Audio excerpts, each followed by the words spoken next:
If you really think of this administration as like 5 or 6 major lies stacked in a trench coat, then that makes more sense as to what has been carrying this administration in the minds of its followers. And let's not kid ourselves. There are too fucking many narratives in this shit show of an administration to keep up with.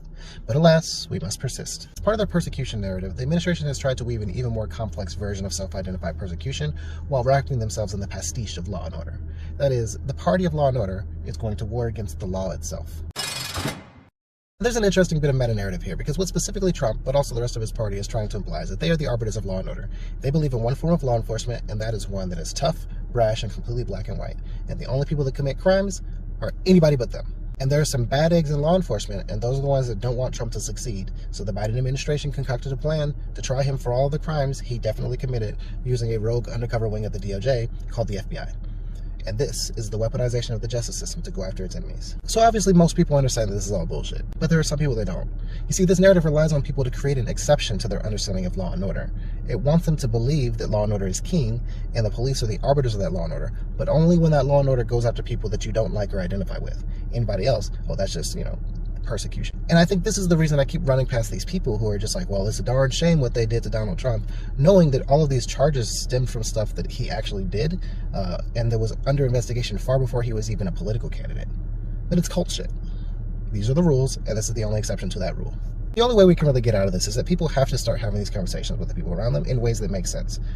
What you need to ask yourself and others, really anybody who gets on board with this weaponization narrative, is what does government weaponization look like? What does that mean for someone in the government to use the DOJ to go after its enemies? Is it any time you lock up somebody of the alternate party, whether or not they did the crime? Is there a trial involved? Is there evidence? Does the punishment fit the crime? Get details from these people and get them to spell it out. Then you guys talk it out in detail. Punishing someone for a crime they committed is the point of the law, no matter who willed the law. If there's evidence that a crime has been committed, you cannot look away for fear of coming across as partisan. But you know what is weaponizing the law? Arresting someone and coming up with a crime afterwards. Surveilling and harassing them intently in order to force them into breaking the law in the hopes of prosecuting them. Setting up with a crime they didn't do so you can murder them in their sleep. Hiring an assassin to kill them because you couldn't find enough evidence from surveilling them. Understanding what it means to weaponize the law and what it doesn't is important right now, because that very man who has 34 felonies has used the power of the government to now set up a slush fund to the tune of $1.78 billion of taxpayer money to give to anybody who can prove they have been targeted or prosecuted unfairly by the government.